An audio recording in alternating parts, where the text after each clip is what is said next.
All right, guys, so let's continue on with the Bible. We're going to read Numbers. My videos are catching up to me, so Numbers is actually going to start on the 1st of this month, which is, today's the 29th. About 2 days I got to upload the first video. So I'm 2 weeks ahead. Anyway, we're about 2 pages to read right here. So Numbers 14.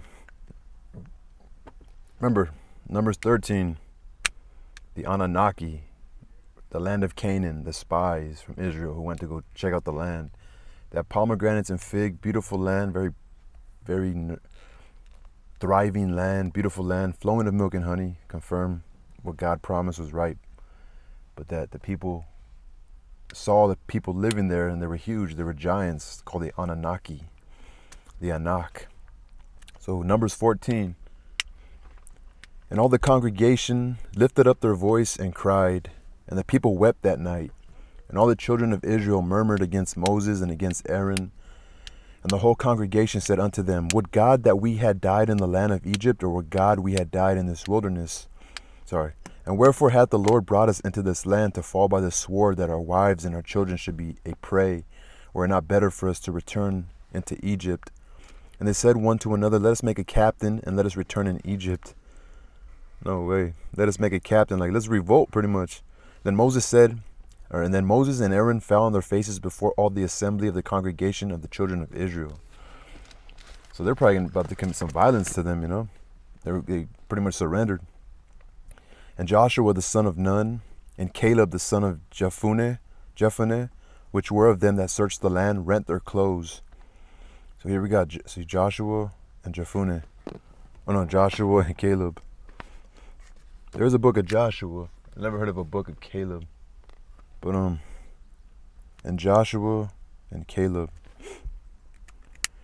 were of them. Okay, anyway, and they spoke unto all the company of the children of Israel, saying, The land which we passed through to search it is an exceeding good land. If the Lord delight in us, then he will bring us into this land and give it us a land which floweth with milk and honey. Only rebel not ye against the Lord, neither fear ye the people of the land, for they are bread for us. Their defense is departed from them, and the Lord is with us. Fear them not. But all the congregation bade stone them with stones, and the glory of the Lord appeared in the tabernacle of the congregation before all the children of Israel. So no wonder fucking Aaron and Moses fell to the floor, because these people were hostile, ready to stone them. And the Lord is with us, fear them not. But the people bade stone them. And the Lord said unto Moses, How long will this people provoke me, and how long will it be ere they believe me for all the signs which I have shown among them? So God is saying, like, I already showed them all these signs, they still don't believe me. I will smite them with the pestilence and disinherit them, and will make of thee a greater nation and mightier than they. Damn, so there was a point right here where God, in this translation, God actually said he's gonna substitute them. It's insane. And Moses said unto the Lord, Then the Egyptians shall hear it, for thou broughtest up this people in thy might from among them, and they will tell it to the inhabitants of this land, for they have heard that thou, Lord, art among this people, that thou, Lord, art seen face to face, and that thy cloud standeth over them, and that thou goest before them by daytime in a pillar of cloud, and in a pillar of fire by night. Now if thou shalt kill all this people as one, then the nations which have heard of the fame of thee will speak, saying, Because the Lord was not able to bring this people into the land which he swore unto them, therefore he hath slain them in the wilderness. It's pretty wild, right? Like, Moses pitched wait, what about your reputation, dude? Just correct them, but don't. I don't know. It's funny. They're gonna question God. And now I beseech thee, let the power of my Lord be great, according as thou hast spoken, saying, The Lord is long suffering and of great mercy, forgiving iniquity and transgression, and by no means clearing the guilty, visiting the iniquity of the fathers upon the children unto the third and fourth generation. Pardon, I beseech thee, the iniquity of this people according unto the greatness of thy mercy, and as thou hast forgiven this people from Egypt even until now. So the idea that you punish the people to the fourth generation, that was spoken by Moses. And the Lord said, I have pardoned according to thy word, but as truly as I live, all the earth shall be filled with the glory of the Lord. Because all those men which have seen my glory and my miracles which I did in Egypt and in the wilderness, and have tempted me now these 10 times, and have not hearkened to my voice, surely they shall not see the land which I swore unto their fathers, neither shall any of them that provoked me see it. But my servant Caleb, because he had another spirit with him, and hath followed me fully, him I will bring into the land whereinto he went, and his seed shall possess it. Now the Amalekites and the Canaanites dwell in the valley. Tomorrow turn you and get you into the wilderness by the way of the Red Sea. So Caleb's being rewarded for his faith, pretty much. So the Amalekites and the Canaanites were in the valley, the Red Sea. We still have about 4/5 of a page to read. So I'm going to leave a little note. It's just interesting. And the Lord spoke unto Moses and Aaron, saying, How long shall I bear with this evil congregation, which murmur against me? I have heard the murmurings of the children of Israel, which they murmur against me. Say unto them, As truly as I live, saith the Lord, as ye have spoken in my ears, so will I do to you. Your carcasses shall fall in this wilderness, and all that were numbered of you, according to your whole number, from 20-year-old and upward, which have murmured against me. Doubtless ye shall not come into the land, concerning which I swore to make you dwell therein, save Caleb the son of Jephunneh, and Joshua the son of Nun. So save Caleb and Joshua. But your little ones, which ye said should be a prey, then will I bring in, and they shall know the land which ye have despised. But as for you, your carcasses, they shall fall in this wilderness. So I think the Lord said he was killing everybody that was 20 and over, all the men. And your children shall wander in the wilderness 40 years, and bear your whoredoms, until your carcasses be wasted in the wilderness. After the number of the days in which ye search the land, even 40 days, each day for a year, shall ye bear your iniquities, even 40 years, and ye shall know my breach of promise. I, the Lord, have said, I will surely do it unto all this evil congregation that are gathered together against me. In the wilderness they shall be consumed, and there they shall die. Some fierce shit. And the men which Moses sent to search the land, who returned and made all the congregation to murmur against him by bringing up a slander upon the land, even those men that did bring up the evil report upon the land, died by the plague before the Lord.